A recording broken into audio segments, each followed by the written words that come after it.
Okay, we got to go to Liz Peek in New York City. She had a great column yesterday. Absolute classic. Liz, great to have you with us. Thanks for having me. Okay, so Liz, I don't want, don't get embarrassed here. So I'm reading your column last night, and it was before I went to bed. I don't know what time I texted you, but I got it over my email, right? So I'm reading your column, and I got to tell you, Liz, you had me hanging on every word. And I'm like thinking to myself, this is like the best column I've seen in all of 2017. And then I read it over, and I was like absorbing every paragraph. And then I read it to my wife, and she's like, boy, that woman is brilliant.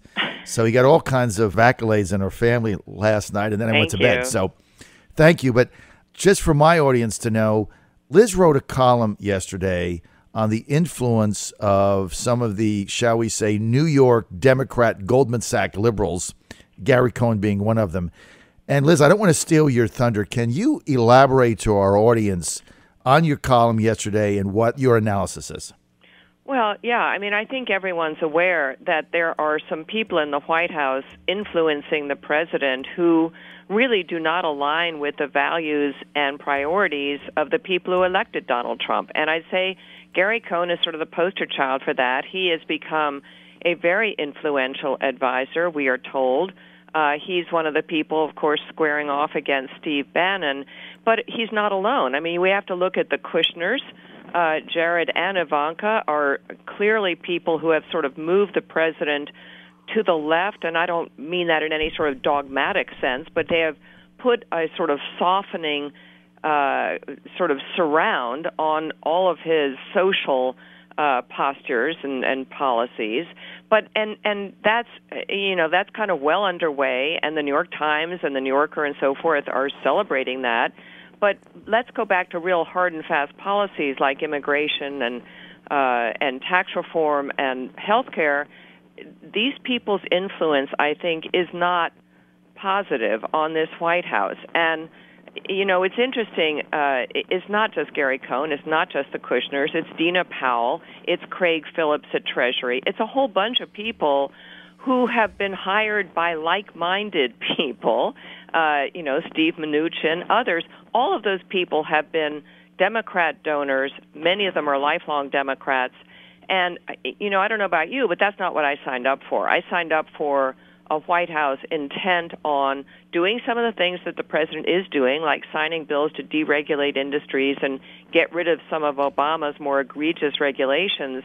But I think there's a profound ideological split in the White House, and that is worrisome. And it's really worrisome because things like tax reform, which, of course, is a big agenda item, I am hearing from people working on this that Gary Cohn has really sort of taken over the lead as the lead voice on the White House. And I don't get that. He's not, as I say, he's not who I voted for. The other very troubling thing is the appointment of Andrew Quinn, which I think you mentioned this in your column, to the Economic Council as a special assistant to the President for International Trade. I just want my audience to know. Yeah, he's one of the architects of the TPP, the seven or multi-nation trade pact. Actually, it's more like 12 nations focused on trade with Asian nations, which, by the way, when you looked at an assessment of it from the World Bank, the only study I know of its outcome really did portray the United States as not exactly a loser in the TPP's outcome or enactment, but definitely not one of the major winners. And, of course, that trade agreement has been sidelined.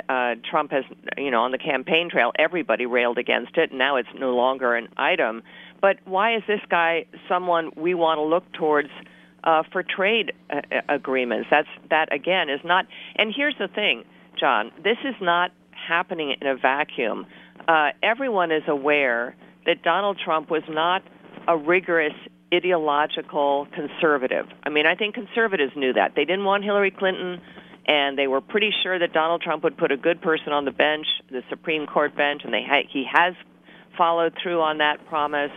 But they knew that there was a lot of stuff that was pretty gray and unformed in the way of Trump's policies and attitudes.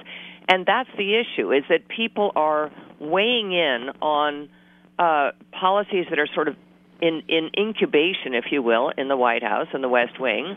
And those people on issues like trade policy, tax policy, and so forth, again, are not people that you and I would be particularly excited about.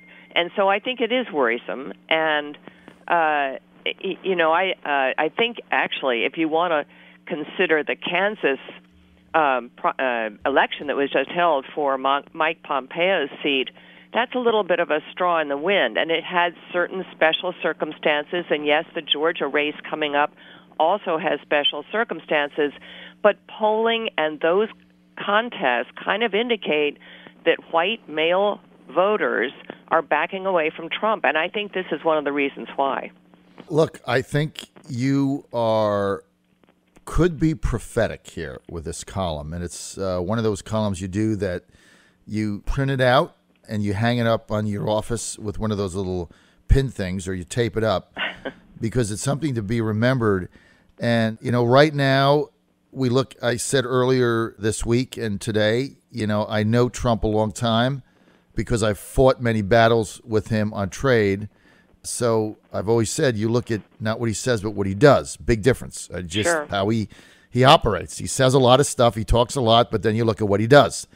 And so far, what he does has been okay, right? I mean, he's done nothing that's gone counter to his base, but he said a lot of things that have gone counter. But you're onto something here, Liz. When you start stacking your key advisors with people that have a long history of ideological direct opposition to what you believe in, I just think you're asking for trouble. That's all.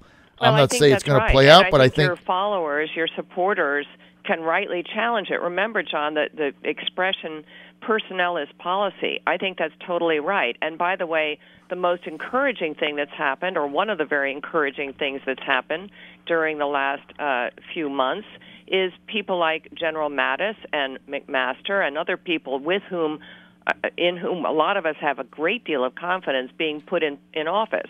Those are great guys, and I think I have at least, I hope you do too, a lot more confidence in our foreign policy looking at those two individuals and Rex Tillerson and Nikki Haley, people who I think very highly of, and also think will carry out the promises, as will Jeff Sessions, of the Trump campaign. That's the issue. He has to follow through. He has to provide to his base resolution on some of these issues he campaigned on. So I think he's got to be careful here. If people begin to question the direction that these people are taking, and I'd say there's one last thing. Trump is known to be very swayed by the last person he talks to. I spoke to a very well-known guy who was involved in his campaign, and he said, I was always absolutely determined to be the last guy in the room because, if you left and somebody else came in, you were in trouble. Well, who's got his last word, apparently, most days, is Jared Kushner. So I think Trump has to be a little wary. Well, look, Ivanka and Jared always have the last word because they go upstairs with him. Exactly. So, I mean, Ivanka's his daughter, and so when he goes upstairs, and, Trump is from New York, so when he goes upstairs to a suite, he calls it, I'm going to go up to my apartment, right? Because in New York, right. That's what you say. So he's like, well, I'm done. I'm going to go up to my apartment.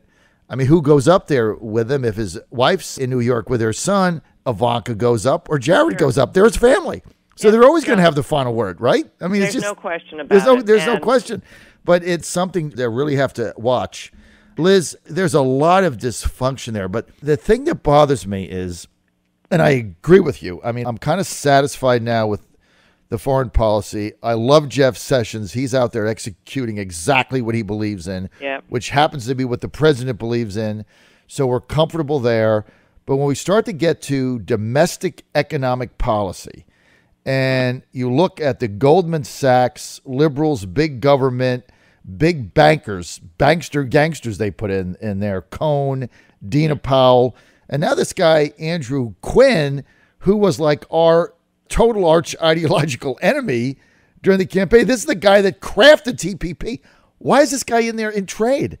And you're concerned about Peter Navarro's role? What? And the good news is you have people like Wilbur Ross and Peter Navarro still on track. Wilbur, I know, and he's a very smart guy, and he understands totally what Trump wants to achieve on trade. And it does turns out, Wilbur Ross is one of these guys Trump is comfortable with. He's kind of his own type. I mean, he's wealthy and he's very successful and very smart. In his 70s. And thankfully, he shows up in every gathering these days where they're talking about economic policy, and I'm very elated by that, frankly. But again, as I said, personnel is policy, and to be hiring, and some of those hires are coming through Steve Mnuchin, who really the only thing to recommend Steve Mnuchin is that he was a loyalist, and there weren't many. I mean, that's part of the problem too. There were not a whole lot of people who were Trump supporters early on, and Trump makes that extremely high priority in terms of who he hires. Now, how Gary Cohn mixed in there, I don't know, because he was not. But generally speaking, some of these people have been hired for those kinds of credentials, whether or not they really have the chops to do the job, I think, and that's a little harsh, but I think it's kind of true. So we'll see. It's early days. My husband keeps talking me back from the ledge by reminding me it's early days.